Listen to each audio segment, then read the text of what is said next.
So welcome everybody to the Housing Tools and Resources webinar. So this is a little bit of a recap because Ryan did this already last week, but our recording didn't go. So we're going to do the first 24 slides today and pretend as if we're in a webinar for your purposes. And we're going to start again here.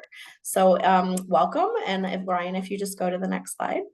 So I'm Yarrow Brown. I'm the Executive Director of Housing North, and we focus on removing the barriers to housing in our 10-county region. We do not build housing or put people in housing, but really want to make sure that our region is a place where all families and residents here can afford to live. Next slide, please. And we focus on communications and awareness, policy and advocacy, and capacity and resources all around housing in our region. And I'm just going to give a brief overview here of our region and set the context for Northwest Michigan, and then eventually I'll turn it over to Ryan to do the bulk of the presentation. But we are 10 counties. We are about the size of, I guess, Grand Rapids with our population spread over those 10 counties, and we have 187 units of government. We have made some huge strides in our region over the last, I guess, 5 years that I've been here, but also we're seeing more housing units being put into place. So we estimate there's about just almost 3,600 units built since 2003. And we're also seeing more of our communities becoming engaged in the Redevelopment Ready program. Ryan and his team have really helped us with our housing dashboards. They were recently updated, so I encourage you to go on our website, housingnorth.org, and look for the regional dashboards under resources, and you can see how our numbers have changed over the years since our housing needs assessment was created. And here I just wanted to point out that we are tracking zoning changes, and we do estimate there are about 34 changes that have been made around housing to support more housing in our 10-county region. And this just kind of goes into the slides a little deeper, or into the numbers a little deeper, that we have a need for about 31,000 units. And so far, we have reduced that.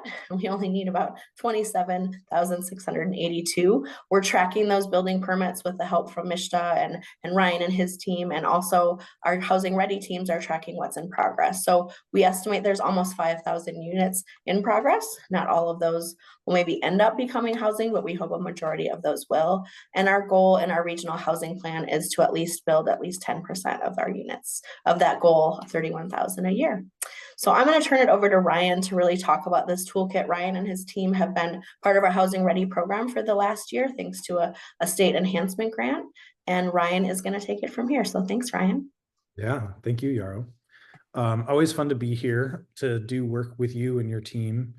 And one of the things that we always want to spend time talking about before we get into the details of housing is why we care so much about it. There is both kind of the social imperative that people who are living in our community are struggling to pay rent or to pay mortgage or to pay their property taxes. And that reduces quality of life. It also reduces their ability to participate in local economy and social and civic life. But the lack of available housing also has a significant impact on the region's ability to create jobs, to offer goods and services to local residents. For all the people who already live here, we need doctors and nurses and teachers and firefighters and all the people who make a town run. Many of those folks are being priced out of the region because there is such a shortage of housing, and that shortage creates scarcity, which then drives prices up. And the folks most often able to pay those prices tend to be wealthier. Oftentimes it's for second homes or seasonal homes. And so we really need to make sure that we're building enough supply to keep pace with the number of new households that are being created, the number of new jobs that are being created, as well as the folks that are visiting on a seasonal or short-term basis and long-term residents. So when we talk about building an adequate amount of housing, what we don't want to do is just put up boxes and say, okay, you live there, you live there.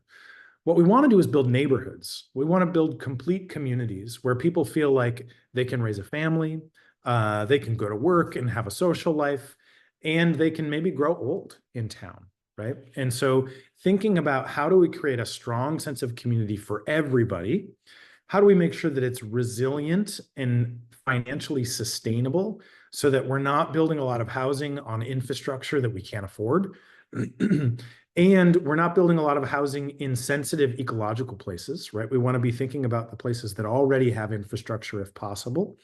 And if we're extending new infrastructure, we don't want to do it on sensitive lands. We want to do it on the lands that frankly are best suited in our region.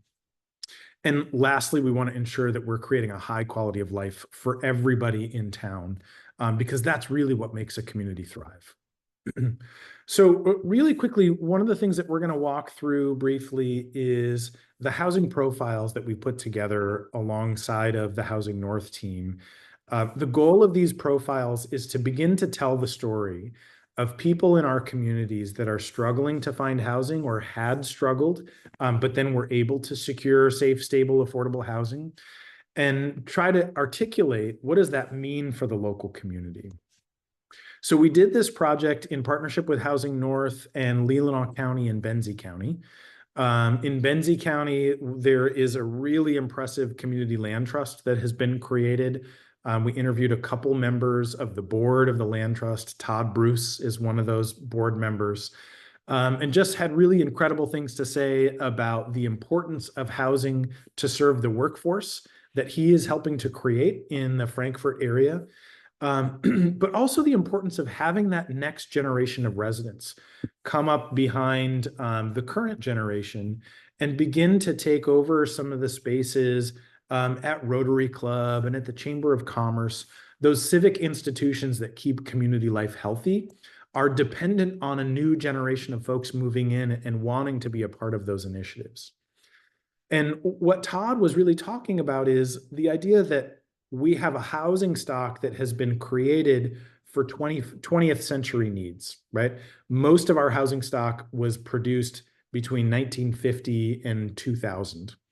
And during that time period, we had demographics that were really heavily weighted towards larger families with kids. But now that we're in the 21st century, we actually have a lot of smaller households. And Todd was really keying in on the need for those smaller homes to serve smaller households. John is a local chef, works at Fingers Crossed up in Northport, had a great story to tell about his journey searching for housing, ensuring that it actually met their budget and that they weren't going to be overextended. Taylor is a mechanic in Benzie County. She actually lives in the Traverse City area because there wasn't anything available. She and her partner are still looking for housing in the region, and really touches on a very important point that she and her partner are both working full-time jobs, right? 40 plus hours a week, and can't find something within their price range in Benzie County. And so those are kind of heartbreaking stories, but they're also inspirational to those of us that are trying to get an adequate amount of housing built in the right places, that folks like Taylor and John really need those options in order to be able to continue to serve the community. So then one of the things that we want to try to do is break down the math, because especially if you've been in the community for a long time and you haven't been in the housing market, maybe you've been retired for a few years and you've owned your home for 30 years, some of the numbers are a little mind-boggling once you start to look at them. So an elementary school teacher on average earns about $60,000, $65,000 a year when they're early in their career. If they don't spend more than 30% of their income, that means their maximum budget for housing is about $1,541 per month. Yet the median cost to own a home in Leelanau County right now, if we were going to buy the average house today, it would cost about $750,000. And that means a mortgage at 6% interest would cost just under $5,000 a month after you add in insurance and taxes. In Benzie County, the typical cost to own a home is $2,500 a month. So great, we're getting basically a 50% savings compared to living in Leelanau County, but that's still $1,000 more per month than the typical teacher can afford on a full-time salary. So there's a pretty big mismatch there that we're trying to make up for. Now, this is even more concerning, is some of the folks that we depend on, that we rely on to save our lives, are so priced out of the market that they're anywhere from $1,000 to $2,000, maybe even $2,500 a month less than what is necessary to afford housing in the community. So you can see those mismatches between what somebody earns and what it actually costs to rent an apartment. We're not even considering homeownership for these folks. And so we need more supply at affordable price points to be able to support that segment of the workforce. So those are examples of the kinds of stories that we want to be able to tell to our local planning commissions, to our city councils and township boards and our village councils, to be able to talk about very specific people in the community who have a need, but they're already serving the community. They're already here doing good work in the community. And it's our job to make sure that we're allowing for the adequate kinds of housing to serve those populations. And so as we think about how do we tell that story, what we don't want to do is tell a really broad story that is trying to touch a number of audiences all at once. Then our messaging gets diluted, right? If we try to do too many things with one message. In the modern era, unfortunately, with social media, we all have kind of short attention spans. And so what we want to try to do is have a very clear and succinct message for a very specific target audience. So we want to think specifically about who is on the township board or the village council. What are the specific things that we know they care most about? And how do we ensure that we're tailoring the message to those things, those priorities of that particular community? And that means we're going to have a lot of different messages going out to different people, but they all have to align around the same core principles. So we're not saying you should be two-faced here. What we're saying is speak directly to the audience that you're trying to reach with that particular message, and then share a different message that still aligns with your core principles to each individual audience. And so in the communications toolkit, we're thinking about different audiences. There's a government audience, there is a employer business owner audience, there's kind of a general public audience, and we've got key objectives and communication channels and messages for each of those audiences. But you all doing the work on the ground are the ones who know those things best. You know the people in your community, you know the decision makers, you know the types of statements that need to be made in order to reach those folks. And we've got to make sure that we're attaching the housing story to the priorities of the local community, right? And so in some communities, conservation is a really important thing. And some folks start to feel like, oh, but if we develop anything, it's undermining our goals for conservation. That doesn't need to be the case, right? We can think about the places that already have infrastructure with underutilized land, not sensitive ecological land, but rather vacant lots in town that are close to schools and grocery stores and emergency services. And so what we want to begin to do is craft repeatable messages that make sense in our particular communities and that drive home those points, right? So we are going to have a message about conservation and ecologically sustainable housing. We're going to have a message about economics and financially sustainable communities, depending on a local workforce, right? And so being sure that we're touching on each of those points and being consistent throughout, but speaking to the right audience. All right. So one of the important elements of this work is understanding who the heck are we trying to serve. And we talked earlier, Todd Bruce mentioned in his comments in his interview that demographic profiles have changed pretty significantly since he was a little kid. Instead of the typical nuclear family with the mom and a dad and two kids and a dog, policy framework is set up to serve the large nuclear family. But what's actually happening in the marketplace is the majority, kind of a large majority of households are made up of single adults or two adults who don't have kids at home. And so think about all the people that you know in the community. How many of the people that you know are single adults or couples without kids? And that might mean that your kids have grown up and moved out of the house, or it might mean that you are just getting your feet planted in the community and you're not ready to have kids yet. We need to have housing solutions for those kinds of households in addition to the families with kids. We need both, right? And largely what we have today is mostly just single family houses that are very expensive today. The other thing that we need to make sure that our local partners understand, and this is just as important for housing advocates to understand as it is for those folks who aren't so sure they want more housing in their community. Because sometimes what we'll hear is, well, you're going to build a bunch of housing, but it's going to be expensive and nobody's going to be able to afford it. And what we need to acknowledge is, yes, new construction is expensive. And so if we're going to build new construction and we want it to be affordable to somebody earning $25,000 a year, they can only afford about $600 a month in rent. There's going to be a pretty big gap between what it costs us to build a home or an apartment and what that individual can actually afford. So those folks are going to need a subsidy of some sort. But for folks who are earning $50,000 a year, and whether that's one income earner or two, they can afford a rent of $1,250 a month. Quite a bit less subsidy is necessary for somebody who's an income earner at $50,000 a year. But what we need to make sure of is that we can actually build the kind of housing that they both need and can afford. So if we've got a single adult, let's say a teacher is moving into town and is going to earn $55,000, $60,000 a year, she probably doesn't need a single family house with 3 bedrooms, 2 bathrooms, and a big backyard. It might be that's what she wants, but her budget probably doesn't allow for that. So likely what we're going to need to do is have some 1-bedroom apartments.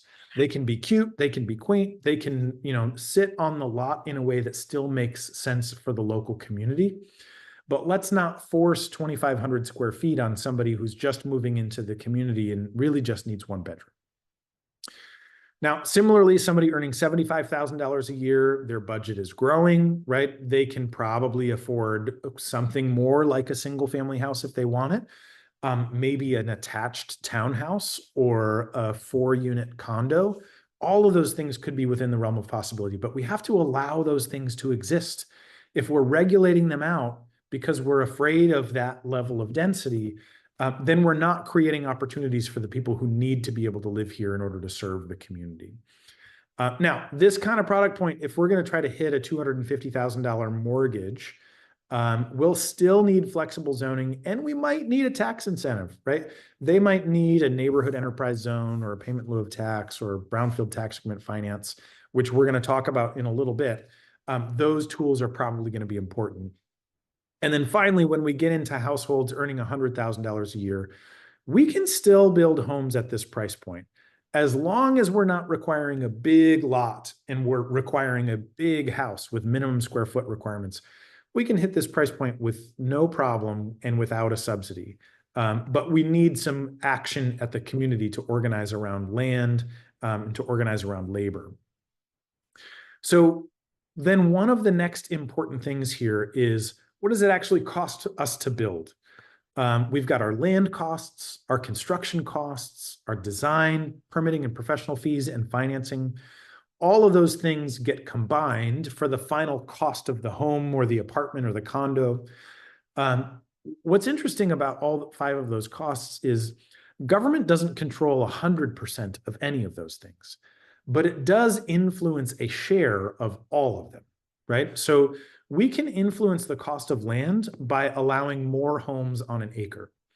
If we've got sewer and water, then we should be thinking about smaller homes on smaller lots. We should be thinking about narrower lots because a little cottage doesn't need a giant lot.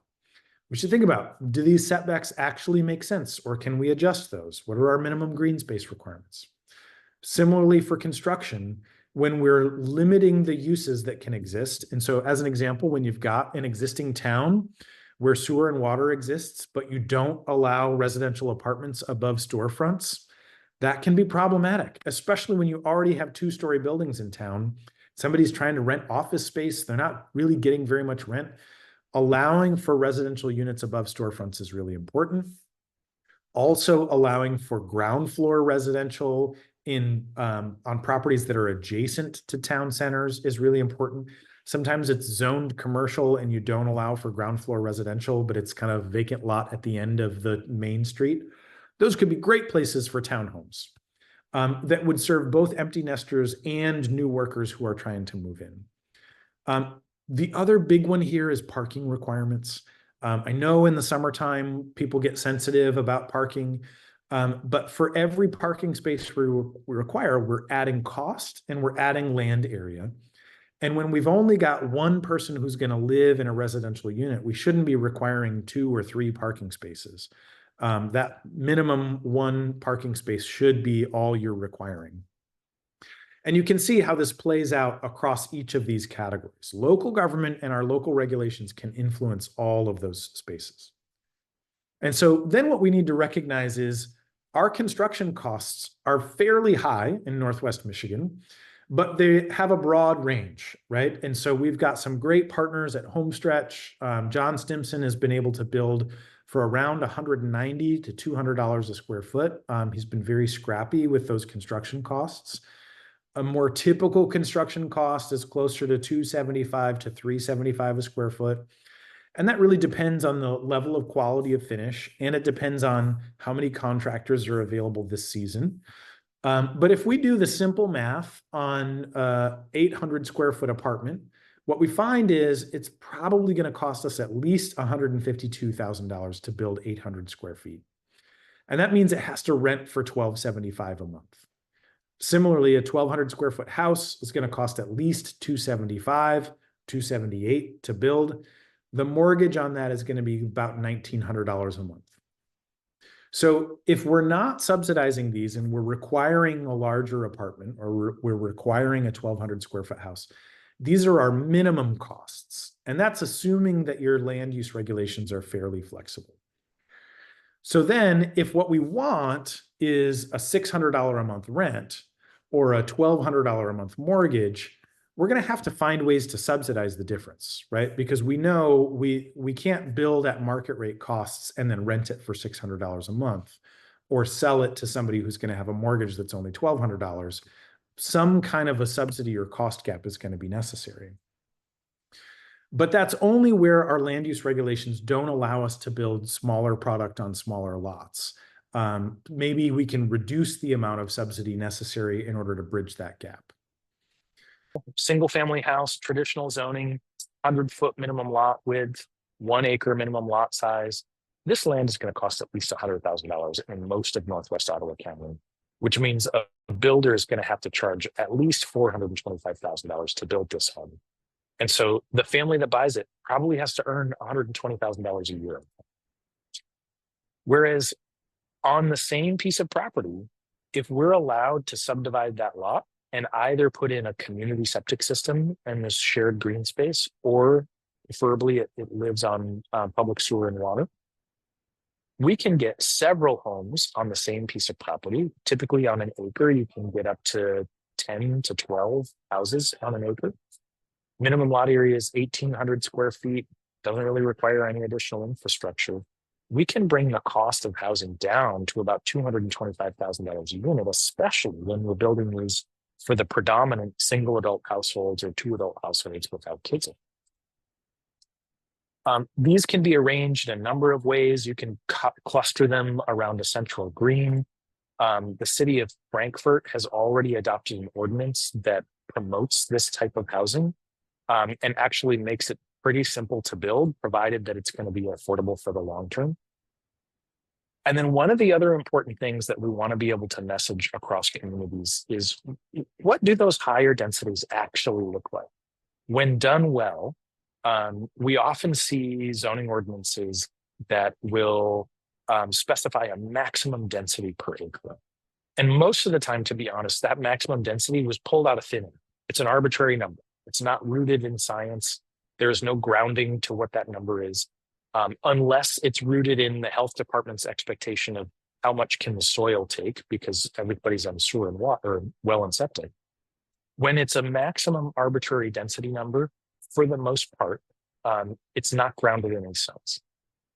So what we want to do is start to get people comfortable with, what does 8 to 16 units per acre look like? It mostly looks like single family houses, an occasional accessory dwelling unit or backyard cottage, maybe a small apartment village. This could be kind of a retiree center. Maybe you've got a couple of homes that have 2 or 3 units in them instead of 1. But mostly it's just mid-sized houses on moderate lots lots that might range from 3,500 square feet up to 6,500 square feet. So it's very doable in most communities with sewer and water. Then over here, this is a 12 to 25 unit building typology per acre. And these can be for sale condominiums, or they can be rental units. There's a lot of ways to structure these kinds of projects, but by allowing that number of units on a per acre basis, we start to get much better economies of scale, and these types of units become much more attainable for middle income households without requiring a lot of subsidy. Just another example of how we can lay these things out. We don't always need 20 acres to go build a new neighborhood. A half an acre or an acre. In this image, the original house sat here, and they added a couple of fourplexes and some little cottage courtyards and some backyard cottages. Now, the other thing that's really important, and this is actually your lowest hanging fruit, is the recognition that converting existing space, portions of homes that already exist, converting that to an additional residential unit is the least expensive way to add housing. So when we allow an attic apartment or a basement apartment or a home to be divided so that a single family house becomes a 2-unit home, that is the least expensive way to add another unit. And again, remembering that 2/3 of households are 1 adult or 2 adults with no kids. These are great ways to take existing square footage in the community that might be underutilized, might be falling into blight or disrepair, allow that additional unit to be created. We can create that unit for less than $50,000. The next least expensive option is putting an addition on an existing home. Just allow a guest suite to be built. And if you're in a seasonal community, this might be a great opportunity to support seasonal workers, college students who are going to be in town for the summer. We can rent out that guest suite and ensure that the local restaurants have bartenders and waiters, ensure that the local cherry growers can actually get workers to show up. And then the next least expensive are these backyard cottages. Increasingly, there are more and more companies that build these. They make them factory built. It's modular construction that can get shipped to a site, drop down, connected to utilities or to a septic system, and it's ready to move in. These are all really good opportunities. They're low hanging fruit. Just about every property in most places can accommodate one of these 3 things. And so really thinking through local regulatory codes to decide when and where are we going to allow for backyard cottages, for guest suite additions, or for an internal dwelling unit that might take up the conversion of an existing space. All right. So now we're going to move on to some of the economic incentives that can help make projects more affordable. So we've created an entire toolkit. It includes 12 tools. I'm not going to talk through every single tool. What I'm going to do briefly is give you a quick overview. I'll show you kind of how it works in the toolkit. And then Tracy and Yarrow are on. They're going to help me talk through a couple of case study examples from Northwest Michigan so that you've got a sense of who's using these. You might want to call them up and say, hey, can we get your policy? How did you do it? Broadly speaking, what's happening here is we've got 3 types of tools. All of them are some sort of financing mechanism. Some of them relate specifically to the building, so they make the building less expensive in one way or another. Some of them are specific to the parcel, so they make the land less expensive. And some of them are changing the context, right? And so they might create a new district that establishes a neighborhood enterprise zone or an attainable housing district. So we'll talk through a couple of these. Also want you to keep in mind that not every tool works in every situation. We've got some tools that are great for home ownership, or they're great for small scale rental, right? 1 to 4 units, but they don't really work when you're trying to build a big apartment. We've got other tools that are great for big apartment buildings, but they don't really work for homeowners. And they might not work for, a 1 or a 2 unit building. And then we've got some that kind of cover the gamut. They can do all the things that we want them to. Now, lastly, what we'll talk through really briefly as we walk through these is how we can layer or stack some of these tools, because some of them can be used in tandem with one another. Some of them really you kind of can only use one. And so we'll make sure that you're aware of those things. So the first one, we've talked through this a little bit already today, zoning reform, just making sure that we are allowing builders and homeowners to build the types of housing that actually meet the needs of the local community. Making sure that your regulatory infrastructure allows for a diversity of housing type, allows for the conversion of some existing spaces to go from 1 unit to 2 or 2 to 3. This is an example. This top image shows a pretty typical subdivision, 38 new homes, typical price is $425,000. It generates a decent amount of new taxable value, and it'll probably add some kids to the local school district. So that's great for local funding. We can take that same piece of property, and instead of just 38 homes, we could do 146. But they're not 146 single family homes. It's going to be 20, 30 single family, typical lot size kinds of single family homes. But then it's also going to be 40 or 50 townhouses. It's also going to include some condominiums. And maybe a couple of those condominiums are above a storefront. Maybe we get a small grocery store or a coffee shop or a bakery, something like that, nestled right here in the middle of this neighborhood. We might get a couple of apartments or more. We might get some backyard cottages or accessory dwelling units. It's pretty simple to get that number of units. This is an 18-acre parcel, by the way. And what happens here, you notice we go from an average price of $425 to an average price of $325 just by allowing different housing typologies to get built. Our lowest price drops from $350 to $185.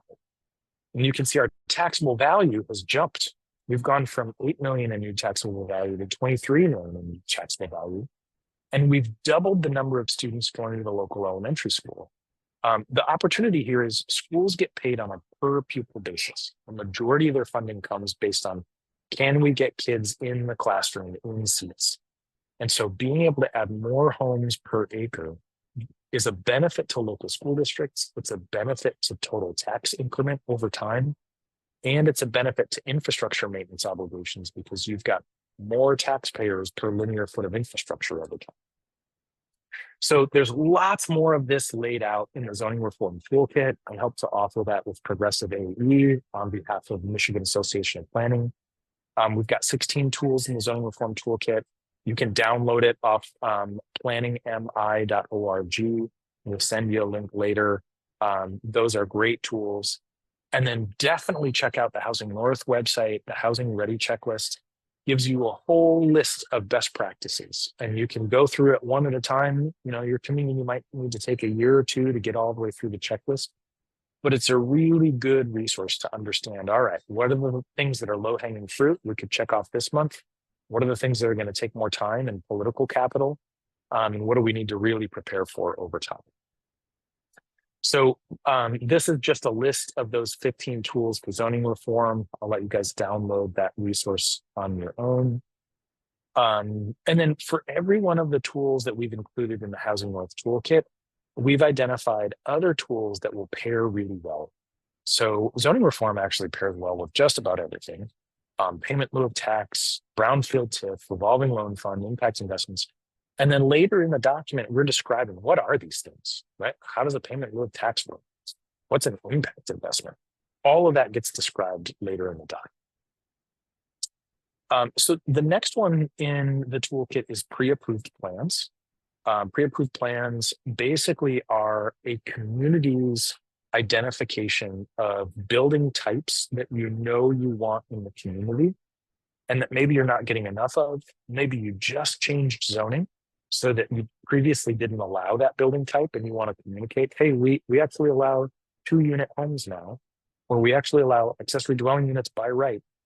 You might want to have a couple of pre-approved plans on the shelf so that when somebody walks in, they know, okay, this is what you would really like a duplex to look like. I know how to build that, right? There's a number of illustrations. These are from South Bend, Indiana. These are from the Michigan Municipal League. These are all downloadable. They're on websites today. You can go get them. You can plug them into your local community based on relevancy. We can pair those pre-approved plans, obviously, with zoning reform, right? We want to make it easier to build those kinds of homes. but we can also pair them with brownfield tax increment finance and impact investments to ensure we've got small scale builders and developers who can step in tomorrow, go pick up a vacant lot and build a couple of new homes right away. Okay, brownfield tax increment finance. This is a tool that essentially allows for when a developer comes in and builds something new, they create new taxable value because they've added value to the land. They made an investment. That new taxable value can be captured and used to reimburse eligible expenses. Things like infrastructure costs, things like site preparation, stormwater management, and also the cost gap between what does it cost to build a home and what can your preferred homeowner actually afford. That was an eligible expense under the new TIF legislation. And so what we want is for our local communities to recognize, one, that you're not losing any tax revenue. The local community will continue to collect the baseline tax revenue it has collected for years and years and years prior to the development. But as development occurs, this purple line illustrates this is the new tax increment that's generated as a result of development. This new increment can be captured for a specified period of time that the local unit of government can define in order to reimburse those eligible expenses I mentioned: infrastructure, site preparation, stormwater management, blight elimination, if there is any, demolition, as well as that cost gap for new housing construction. So we've outlined a whole process for how this works, what needs to happen step by step. You'll see all of that in the document when you download it. And then that brownfield TIF pairs well with, we already told you, zoning reform, but creating a revolving loan fund, right? This is a less expensive form of financing that's instead of a 6 or a 7% interest rate, we're going to try to get folks connected to a 4.5% and 5% interest rate. An impact investment. These are investments from folks who aren't looking to maximize their rate of return. They do want their money back and they probably want some return, but instead of a 10 or 15 or 20% rate of return, they're comfortable with the 6 or 7% rate of return. And these tend to be local investors, people who care a lot about the local community and are willing to forego the 10, 12% they might make in the market or on a small business acquisition and invest instead in housing on a short-term basis.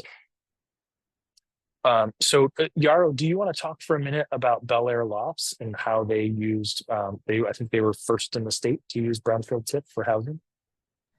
Yeah, this is a pretty complicated example. Tracy explained it on Tuesday a little bit with some more round numbers, but I will just say that Northwest Michigan has the first 2 HTIFs. There's maybe some competition between this one and Maple Block and Petoskey, which one was actually the first. But it is pretty exciting, and you can click, I think, on this link or just Google the Bel Air Lofts brownfield plan, and you should be able to dive into the plan. So if your community is just interested or wants to learn more about how this works or how a brownfield plan is written, we are having some workshops throughout the region too, but this is really just sort of how those numbers worked, but essentially in this case, the developer worked in the community, I would just say, for a long time to get to know the community, to understand the community's needs. And while Antrim County does not have a land bank, they had a working brownfield redevelopment authority. So I think that is the critical piece here. We have 3 counties in our community that do not have land banks. As long as you have a brownfield, you can use this tool. So I wanted to make that point. And also when I watched this project, I guess, come through to fruition, what was really exciting is that I think it was the county really going back to their master plan that had housing as a goal and supporting the village that brought this to them. So I think right now, if your community is really wanting to understand TIF more and really use this tool, I would say reach out to Housing North or Housing Ready teams or Ryan or other consultants, because it is going to be really important to move housing forward. So I'm not going to go into the numbers here, but I think in general, what happened here is they were able to basically use a significant portion of this to be reimbursed, as Ryan just indicated, through a TIF for their to bring their housing down to a specific price point that was important for the community. Tracy, I don't know if you want to add anything, but or Ryan to that, but I think it's huge for our community to have this tool. I just want to emphasize that, and that the main difference is that housing is now an eligible expense.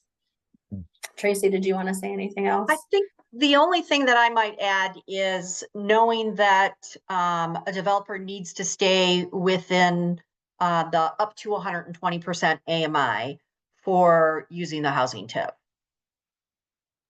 Yes, that's a great addition, Tracy. And for those who aren't following AMI super closely, essentially what that means is we take the middle income in your community and multiply it by 1.2.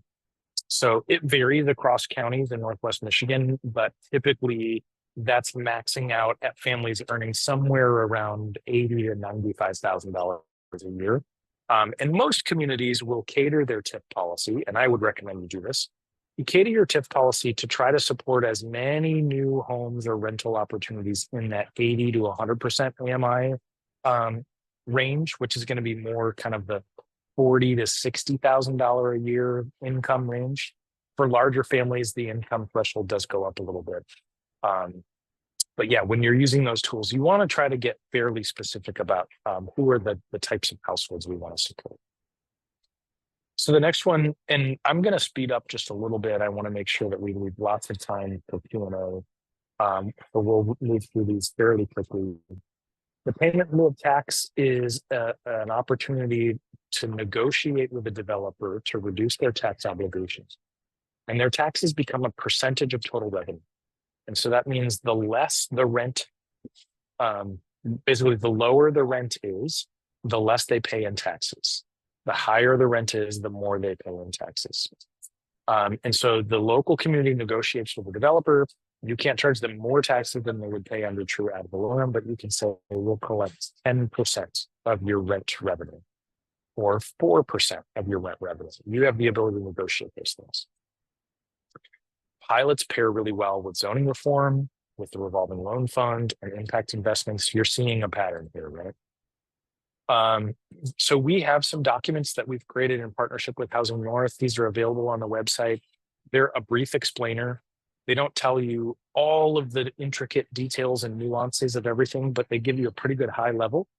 And so the intent is if your local city council or township board says, hey, we're interested in this, we don't really know where to start. Can somebody come just give us the 101? These documents are intended to be that accompanying 101 primer so that you sort of get a sense of, okay, I get how this works generally. Maybe somebody from the Housing Ready staff at Housing North can come out, attend one of the meetings, talk the board or the council through what does a typical process look like. And if you want help drafting a policy, Housing North has templates on file from other communities in the region. The other great thing Housing North has is all of these examples, right? So they can tell you, they can send you the address and you can go see a project that's been funded. You can take your whole planning commission on a field trip and go see the types of projects that have been funded in this way. There's a community land trust in Frankfurt. We've got workforce housing policies, pilot ordinances, lots of examples from your local community to learn from so that you don't have to feel like you're reinventing the wheel. And I think, Ryan, I just want to jump in for anybody that looks at this PowerPoint after, anything that's underlined is a link that they can use to go directly to that material. Thanks, Tracy. Community land trusts. So this is a form of ownership that allows for more affordable home ownership, where the homeowner doesn't own the land, they own the house. They can get a mortgage on the house just like anybody else, but instead of paying $50,000 or $75,000 or $100,000 for the land, there's a nonprofit entity that holds the land in a trust. That means the homeowner is going to save that land cost. It doesn't get embedded in the mortgage. It gets removed from the homeowner's costs. So great, we're going to reduce their cost. The trade-off is that as the home appreciates in value over time, the homeowner doesn't take all of the appreciation because some of that appreciation is tied to the land, not just the house. And so what happens is if they sell the house 7 or 10 years down the road, the homeowner takes a portion of the appreciation and a portion of the appreciation goes back into the nonprofit land trust and recycled for the next home buyer so that we can have continuous affordability in the community for a very long term. And again, we want to pair these land trusts with some other tools that are talked about in the resource toolkit. I'm going to let you guys kind of walk yourselves through this budget line item. Oh, Yarrow, did you want to talk about this one? No, I just wanted to make sure they have it as an example. And I think the main take home here is that, you still do get some appreciation in the home. It's just not what it would be at market rate. So we have 3 community land trusts in our region, which we're very lucky to have: Peninsula Housing, Northern Homes, which this is shown as an example, and then the Frankfurt Area Community Land Trust. So I just encourage you to learn more about community land trusts. They are a very valuable opportunity. They are the only true way, I guess, to have affordability and perpetuity in a home ownership, I guess I would say. So this is an example of how it worked out as a recent sale in Northern Homes. And then on the next 2 slides, Ryan, are just examples of Frankfurt. So they have 4 homes through their community land trust and are working on another phase. And then Peninsula Housing not only is working on for sale homes, but has some duplexes and then are looking at a rental opportunities as well. So I think that's all I had to say about those. Sweet. Thanks, Yarrow. So I hope you guys are getting the sense. Yarrow and Tracy are a great wealth of knowledge available to the community. There's more staff at Housing North that can support on these things. Neighborhood enterprise zones, these are a tool that help to offset the cost of home ownership or mixed use buildings. It reduces the tax obligation for a specified period of time. It can be up to 15 years, but local city council or township board can limit that amount of time. Yarrow was instrumental over the last couple of years in getting this tool expanded. It used to only be an eligible tool in core communities like Grand Rapids, Kalamazoo, Detroit. But Yarrow helped to ensure that this became a tool that was available across every municipality, so cities, villages, and townships of any size. And again, Housing North has examples from across the region. So if you're curious who's done it before, can we look at their policy? The answer is yes and yes. You can see who's done it before. You can go visit the project and you can see their policy toolkit. Go ahead, Yarrow. I just wanted to chime in and say, I think a few lessons learned just in our region. When sometimes the project is already happening, if you want to create that neighborhood zone or if it's around one specific development, it's going to be less popular, even though it has happened. And you'll see that in the Cadillac Lofts example. But like in the city of Manistee, for example, which I think it hasn't officially happened, but they were looking at a neighborhood approach to a neighborhood enterprise zone. So I think with any of these tools, I think as proactive as you can be would be helpful, and to maybe consider how you could create it so it would support multiple developments, depending on what the goal is, in that community. Yes, that's such good additional feedback. If anybody is thinking about using any of these tools for the first time, I highly encourage you to reach out to Housing North. Not every one of these goes over swimmingly, right?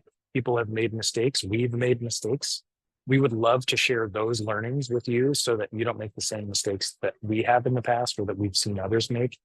We want to make it as easy for you as possible, help you avoid some of those little problems. The revolving loan fund, this is essentially a tool that provides low-cost capital. I mentioned this a few minutes ago. The idea is when interest rates are high, we want to try to have another source of financing that provides lower cost of capital. Interest can be a pretty big drag on a lot of deals. And that can be for construction financing. It can be bridge financing for some of the incentives that we're talking about, especially when a developer has secured a grant or tax increment financing through the state. They don't get those dollars right away. Oftentimes they have to build the project first, and then when it's completed, the grant comes in. And sometimes they need a low cost source of capital to bridge that financing resource. There's lots of ways to structure these things, but what's important for us to recognize is this is going to be a critical tool over time to ensure that we can get enough supply in the pipeline that meets the needs of the local community at the right price. So Ryan, I would just Yeah. say that we are building our own regional fund through Housing North, but there's also quite a few other examples. And so we're testing this with some micro loans through what we're calling a rapid response fund. But then if you go to the next slide, I wanted to just share a few other examples. So Grand Traverse County, for example, has a revolving loan fund through their brownfield and through their land bank. So that is one opportunity communities could look at. And in this case, they've supported quite a few projects. I don't know if that's on the next slide or not, Ryan, where I mentioned. So you can go to their website and see what projects have supported this through their revolving loan fund. And then on the next slide, I think it was 2023, we had Ryan speak with the city of Grand Rapids and talk about how they built their own affordable housing fund. So I just bring these up as three different examples. There's also our Northwest Michigan regional fund through IFF or CDFI. So there's lots of ways to build these revolving loan funds, and we need them all, I guess is what I would say. Every community needs them, and then any way we can provide low interest loans, it would be extremely helpful. Yes. And we want to be able to pair that low interest loan with an impact investment. So anybody who's ever been involved in financing real estate, you know that typically you can't get a loan for 100% of the cost of the project or the property. And so there's typically an equity contribution, cash, as well as the loan. So we want the loan to be as inexpensive as it can be, as long as we're getting a certain amount of affordability. And then we want that equity investment to be as inexpensive as it can be. And this might be a local business owner who says, hey, I'm ready to add 10 jobs, but I need some homes in order to attract people into the region. If they're willing to make an impact investment, invest at a lower rate of return to help get those houses built, we want to make sure we've got the resources to make that happen. Yara, did you want to talk about common grounds? I won't go into too much stuff, but I think I just wanted to point out two examples in our community. So Common Grounds used impact investing and actually crowdsourced, funding to support aspects of their project. Really a neat place if you haven't been. It's in Traverse City and has housing as well as retail space, office space, and community space. And then on the next slide is just a case study that's in progress right now, but this is InvestMit, and they're really working locally in the Petoskey area or Emmett County and looking at diversified community investment funds. So that's the National Coalition for Community Capital has some information. And so I would just encourage anybody who's interested in this to click on that link and learn more about those funds and different ways you can look at impact investing for projects. Nice. And then we're getting almost to the end of this toolkit. The deed restriction program, this is another really important one if you want to preserve affordability over the long term. So the idea here is, and this is always one of the first questions we get, I don't know about you, but oftentimes when I talk about creating housing that is affordable using a public incentive or using private capital, one of the first questions is already, well, how do I know they're not going to just sell this house and make a bunch of money off of it and then it's not affordable? Well, the answer to that is you deed restrict it. A community land trust is a form of deed restriction, but Housing North also has on the books a template that can help you to implement a deed restriction program.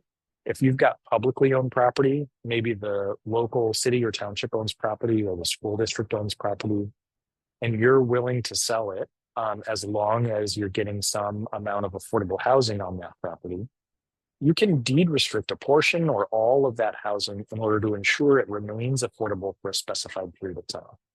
That could be 10 years, could be 25 years. You could make it in perpetuity. There's lots of ways to structure those. And again, those deed restrictions pair really well with some of these other tools. They don't counteract each other. They are additive to one another. So you can stack them on top of each other. And Yara, I'll let you talk about the Charlevoix County partnership. Yeah, I think, and this is a little bit of a different deed restriction. So there's affordability, but then there's deed restrictions for year-round housing.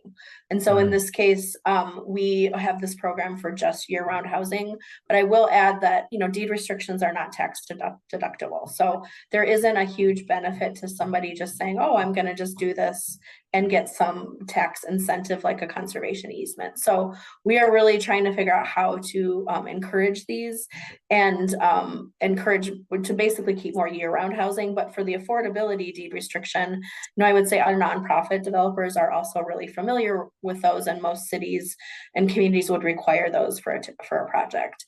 all the housing tools as well would require them to be at a certain income level and to be for year-round housing. So as you can see, these things layer together, like Ryan, pointed out, and we are open to expanding our deed restriction program, but right now it is just in the city of Charlevoix. Great. Okay, I think this is our last tool. It's the Attainable Housing District. So these work when we're creating 4 units or less, and they're going to be affordable to households earning at or below 120% of the median income. This is a great way to offset taxes when we're providing missing middle housing types. So if you've been following this movement around missing middle, the idea is pre-World War II, we built a lot of homes that had 1, 2, 3, 4 units in them. They worked really well alongside of traditional single-family homes. We stopped doing in the 50s and 60s. Most of us kind of converted our ordinances over so that almost every place was single-family homes. We're recognizing demographically we need to get back to some of those missing middle housing types. And the Attainable Housing District is a great way to incentivize that type of construction for a limited period of time, right? Could be 8 to 10 years of tax incentive in order to be sure that you're getting those new units on the books, that they're available in the community. And at the end of that tax incentive period, they come back on the books full ad valorem taxes. And so the city or township is taking all of that revenue after that first 10-year period. So Yara, you've got a case study here. We do, and this is really just an example.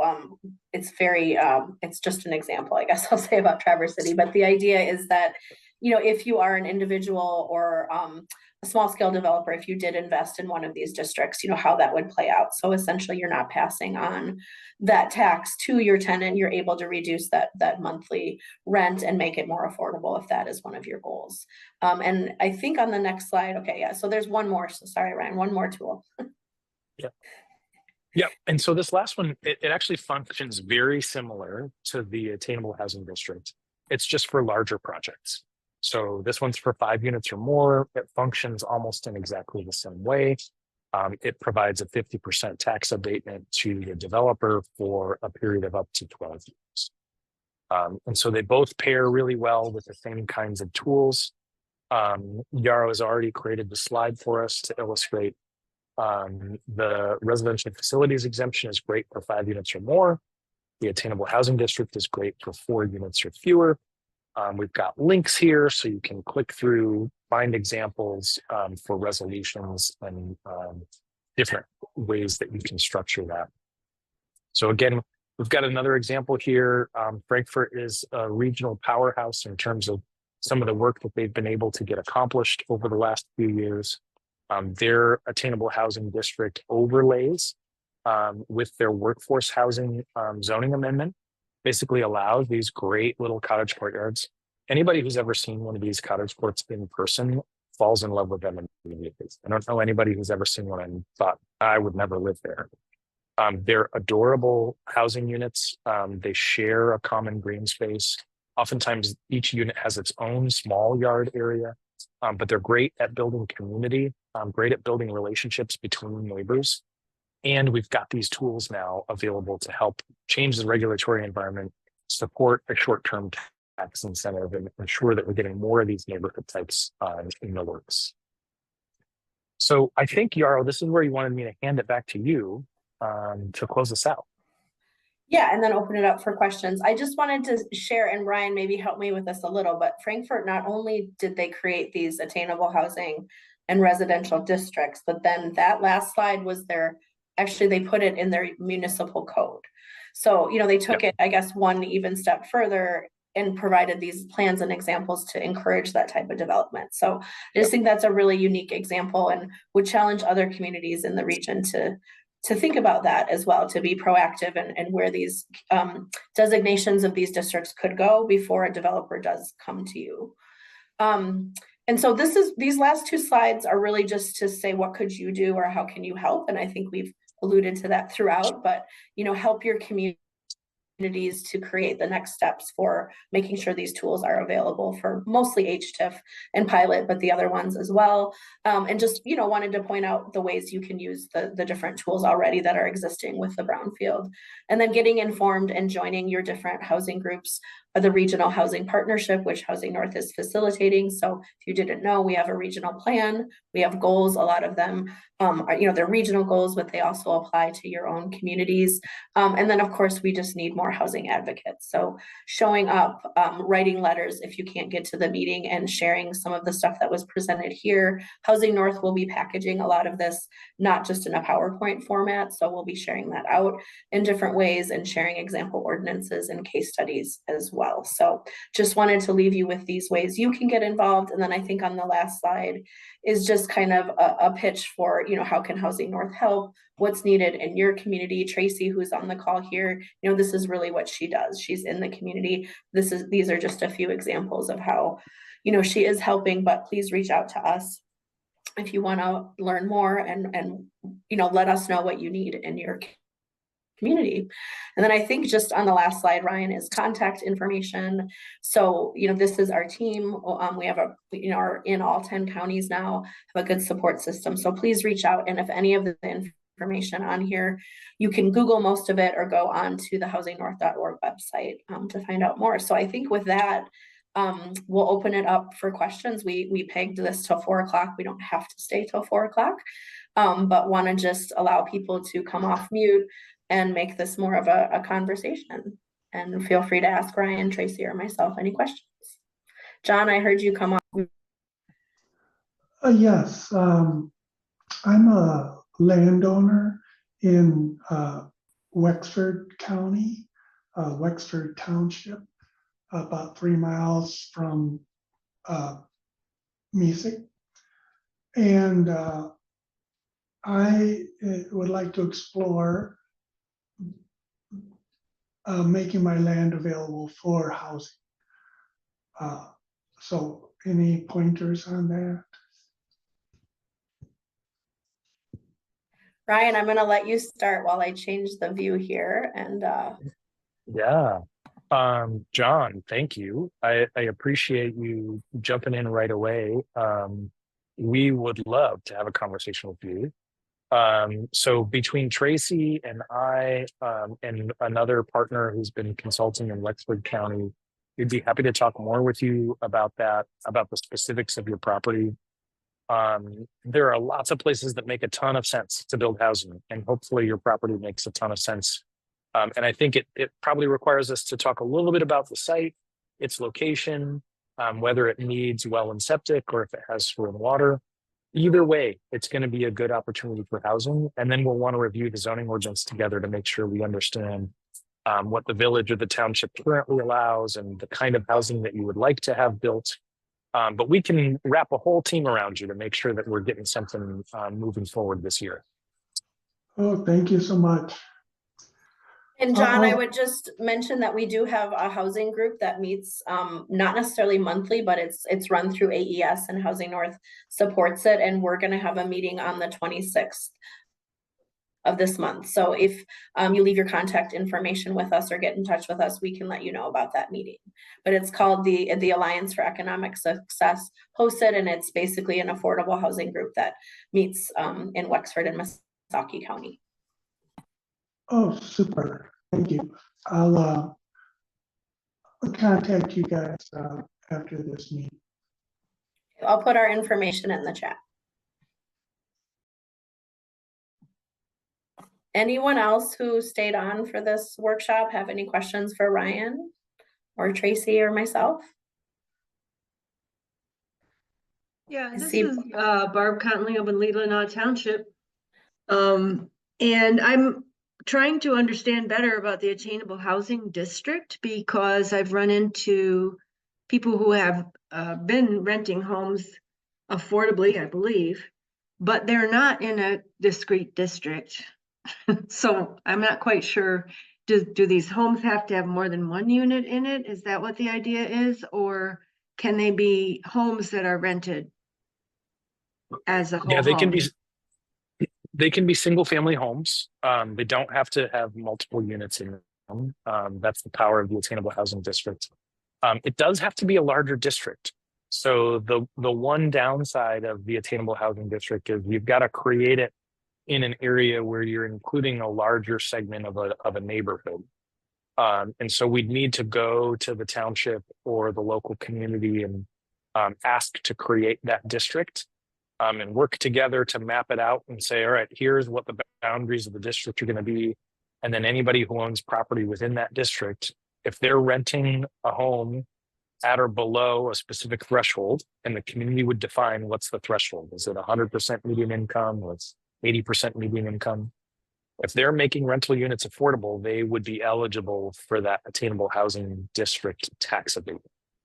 And again, I think we'd be happy to work with you to initiate that with your local community and make sure that everybody understands how everything works and it's all being documented appropriately. Yeah, that would be really appreciated. Thank you. Yeah, Barb, we'll be in touch about that. And I would say the first place to maybe start would be to go to Frankfurt's website. They chose a specific neighborhood. We could set up and find out from Josh, why they chose that. But there are examples right on there, that your community could use, and then figure out how you want to determine that boundary, I think would be the next step. So we'll be in touch and mail you some of that, email you some of those links just so you can see what the application looks like and the resolution that the community passed to adopt it. Okay, thanks, Yarrow.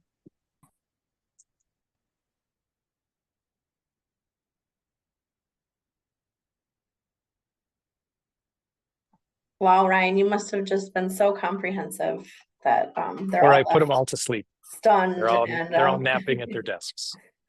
We'll give you all a few minutes, but I will just say we'll email out the PDF of the PowerPoint. This will be recorded and edited for being on our YouTube station if you guys frequent YouTube. And I guess, yeah, just thanks for joining. Thanks, Ryan, for your time. Does anybody else have any questions? I guess before we close, I'll give one more pause.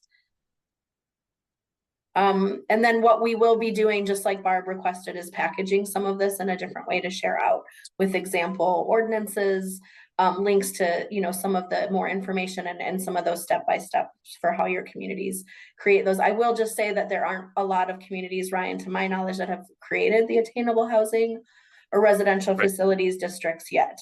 So, this is really new territory for a lot of these tools. And then even the neighborhood enterprise zones, I don't know that expanded tool has been used a ton yet, but I think we're just really still in that space of letting communities know they're available and hoping that in our region, our communities will continue to use them and lead just like the HTIF, which is exciting. All right, well, do reach out, everyone. We'll email this out to those registered, and thanks Tracy and Ryan for joining me today, and we'll be in touch. Thank you. All right, thanks, Bye. Yarrow. Thanks, Bye. everyone. Thank you. Have a good one.